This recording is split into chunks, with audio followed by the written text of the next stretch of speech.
بسم اللہ الرحمن الرحیم نحمدہ ونصلی ونسلم علی رسولہ الکریم اما بعد صلی اللہ علی حبیبہ سیدنا محمد وآلہ واصحابہ وسلم۔ پیر عبداللہ ہاشمی آفیشیل چینل دیکھنے والوں کو السلام علیکم ورحمۃ اللہ وبرکاتہ۔ آج آپ احباب کے سامنے میں ایسی 2 رکعت نماز صلاۃ حاجت لے کر آیا ہوں۔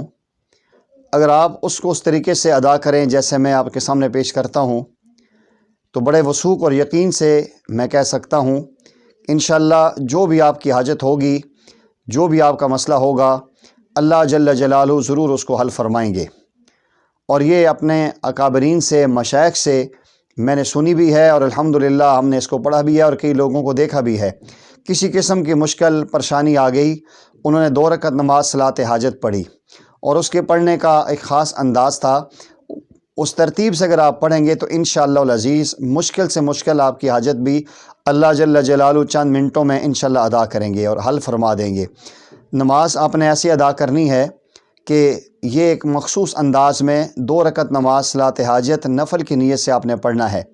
اور پہلی رکعت میں سورہ فاتحہ کے بعد آپ نے سورہ کافرون یہ آپ نے 11 مرتبہ پڑھنی ہے، اور اس کے بعد دوسری رکعت میں سورہ اخلاص سورہ فاتحہ کے بعد آپ نے 11 مرتبہ پڑھنی ہے۔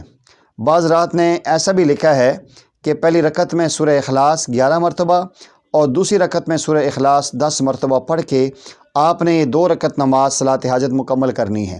جب نماز مکمل ہو جائے آپ نے دائیں بائیں سلام پھیرنے کے بعد ایک اضافی سجدے میں چلے جانا ہے، اور اس سجدے میں جا کے آپ نے زمین پہ آپ کے ہاتھ رکھے ہوئے ہیں، آپ نے 10 مرتبہ کوئی بھی درود شریف صلی اللہ علی حبیبہ سیدنا محمد وآلہ واصحابہ وسلم پڑھ لیں، صلی اللہ علیہ وسلم پڑھ لیں، اللہم صلی علی محمد وبارک وسلم، جو بھی آپ کا درود شریف آتا ہے 10 مرتبہ اس سجدے میں درود شریف پڑھیں۔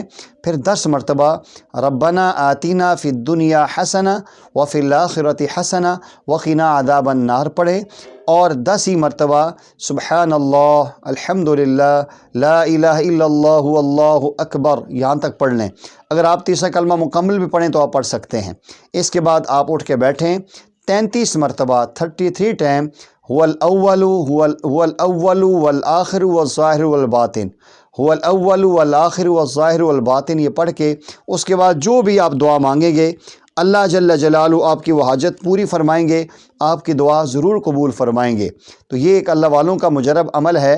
جس طرح صلاۃ التسبیح کے اندر 300 مرتبہ تیسرا کلمہ پڑھا جاتا ہے، اس طریقے سے یہ صلاۃ حاجت کے اندر بھی 21 مرتبہ اگر سورہ اخلاص پڑھ لیں، پہلی رکعت میں 11 مرتبہ، دوسری میں 10 مرتبہ، اور اضافی سجدے میں 3 چیزیں پڑھ کے آپ دعا مانگیں۔ میں نے اپنے بزرگوں سے سنا ہے کہ اس عمل سے اللہ جل جلالہ جو بھی حاجت ہوگی فوراً پوری کر دیں گے۔ اس لیے آپ سے گزارش یہ ہے کہ اگر ابھی تک آپ نے اس چینل پیر عبداللہ ہاشمی آفیشیل کو سبسکرائب نہیں کیا تو ضرور سبسکرائب کریں۔ بہت سارے ہمارے احباب ہیں وہ ماشاءاللہ ویڈیو دیکھتے ہیں لیکن چینل سبسکرائب نہیں کرتے، لازمی سبسکرائب کریں۔ یہ آپ کی ہمارے ساتھ معاونت ہوگی، اور بیل آئیکن کے بٹن کو ضرور پریس کریں تاکہ ہر نئی آنے والی ویڈیو کا بر وقت نوٹیفیکیشن آپ کو ملے۔ وآخر دعوانا ان الحمدللہ رب العالمین۔